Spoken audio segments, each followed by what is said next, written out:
Good morning one and all and basic science फिजिक्समध्ये आज आपण पाहणार आहोत heat and temperature. Heat and temperature म्हणजेच उष्णता आणि तापमान. आणि उष्णता आणि तापमान या दोन्ही सुद्धा गोष्टी एक नसून त्या वेगवेगळ्या आहेत हे आपण आज माहिती करून घेणार आहोत. तर चला माहिती करून घेऊया हीट म्हणजे काय. Then first of all what is meant by heat. देन डेफिनेशन आहे heat is a form of energy. It give us a sensation of warmness and hotness. म्हणजेच ज्यावेळी आपल्याला एखाद्या वस्तूचं गरम असल्याचं सेन्सेशन मिळतं त्यावेळी आपल्याला समजतं की तिथे काय आहे, उष्णता आहे. देन आपण एक उदाहरण घेऊया. एक भांडं गरम जर असेल आणि जोपर्यंत तुम्ही त्या भांड्याला स्पर्श करत नाही तोपर्यंत तुम्हाला समजणार नाही की तिथे उष्णता आहे की नाही. देन एखाद्या गरम भांड्याला जर तुमचा स्पर्श झाला आणि त्यावेळी तुम्हाला तिथून सेन्सेशन मिळतात की हे भांडं कसं आहे, गरम आहे, म्हणजेच तिथे उष्णता आहे. देन आपण इथं पाहिलं होतं heat is a form of energy. म्हणजे हीट ही एनर्जीचाच प्रकार आहे. म्हणूनच हीटचं एसआय युनिट जे आहे ते आहे जूल आणि आपण डिनोट करतो ते जेने. तर चला हीटविषयी आणखीन तशीच थोडीफार माहिती जाणून घेऊया. Then first of all heat is a causes. म्हणजे हीट काय आहे, कारण आहे. आता ते कारण कशासाठी आहे ते आपण पुढे जाणून घेणार आहोत. देन फर्स्ट लक्षात ठेवा फक्त heat is a causes.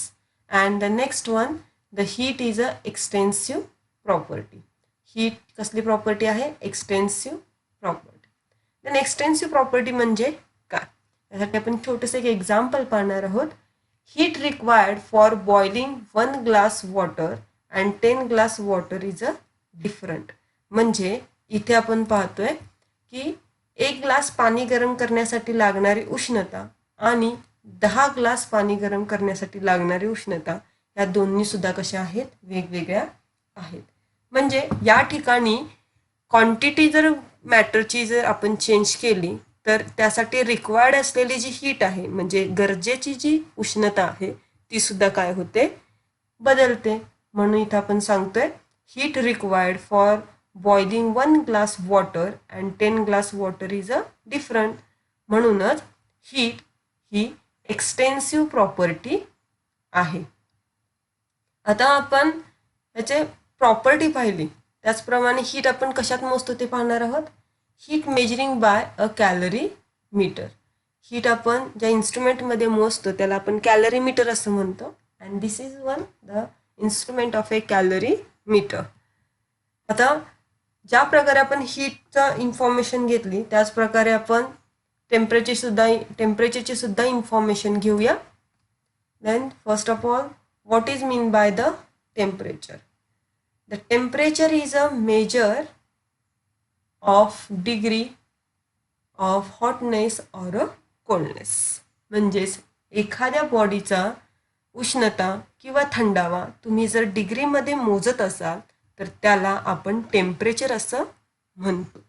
Then temperature म्हणजेच तापमान असं म्हणतो. म्हणजे तापमान जे काय आहे ते आपण काय करतोय, डिग्रीमध्ये मोजतो. ओके.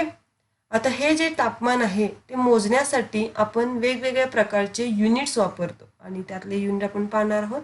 पहिलं युनिट आपण पाहतोय degree kelvin, degree Celsius and degree Fahrenheit. And this is the denotation of A kelvin, this is the denotation of degree Celsius and this is the denotation of A degree Fahrenheit. तर तुम्हाला temperature चांगल्या प्रकारे समजलं असेलच.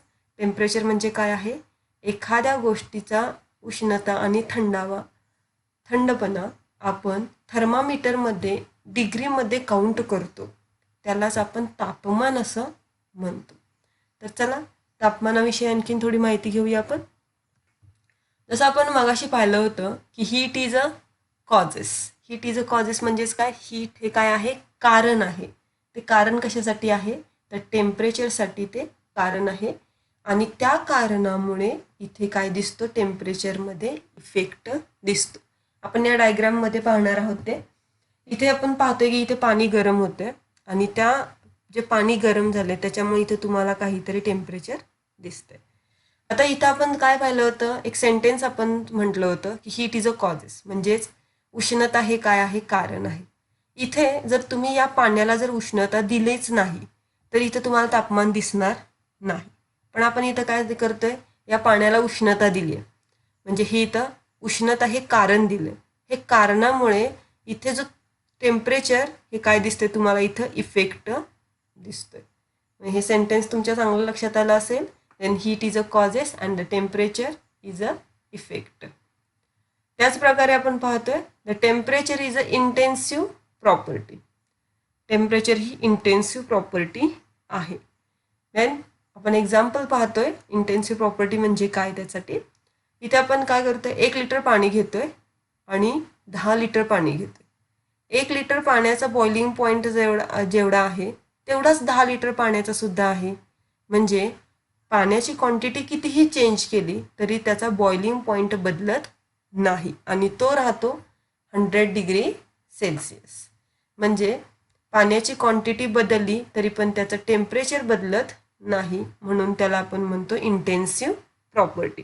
Then last one sentence, the temperature is a intensive property. आता ही जी temperature intensive property आहे हे आपण मेजर करतो. त्यासाठी आपण जे इन्स्ट्रुमेंट वापरतो ते आहे थर्मामीटर. आपण इथं थर्मामीटर पाहतोय. जनरली हे जे थर्मामीटर्स आहेत ते सगळ्यांच्याच ओळखीचे चांगले आहेत. थर्मामीटर हे आपण टेम्परेचर मोजण्यासाठी यूज करतो. आता आपण हीट अँड टेम्परेचर जे पाहिले ते आपण सेपरेट पाहिले होते. त्यातला डिफरन्स आपण कंबाईन करून पाहणार आहोत. फर्स्ट आपण पाहणार आहोत हीट आणि टेम्परेचर मधला डिस्टिंग्विच म्हणजेच डिफरन्स. पहिला आपण त्यातलं सेंटेन्स पाहतोय, त्याच्या definitions. Heat is a form of energy. It give us the sensation of warmness and hotness, and temperature is the measure of degree of hotness or coldness of a body. म्हणजे इथं एनर्जीचा प्रकार आहे उष्णता आणि temperature हे आपण मोजतो डिग्रीमध्ये. नेक्स्ट आपण पाहणार आहोत heat is a causes. Then heat काय आहे, कारण आहे आणि त्याच्यामुळे दिसणारा जो फरक आहे तो म्हणजे आहे टेम्परेचर. उष्णता वाढली तर टेम्परेचर सुद्धा काय होते, वाढते. म्हणजेच heat is a when the heat is increases then temperature will be increases. Next one, the heat is a extensive property and temperature is a intensive property. Next, SI unit of heat is a joule and the SI unit of temperature is a Kelvin. And the last one, heat measuring by a calorimeter. Heat मोजण्यासाठी म्हणजे उष्णता मोजण्यासाठी आपण कॅलरीमीटर हे instrument वापरतो आणि temperature मोजण्यासाठी म्हणजे तापमान मोजण्यासाठी आपण थर्मामीटर हे इन्स्ट्रुमेंट वापरतो. तर चला, आजच्या या व्हिडिओमध्ये तुम्हाला हीट आणि टेम्परेचर या दोन्हीतला फरक समजला असेलच. थँक्यू.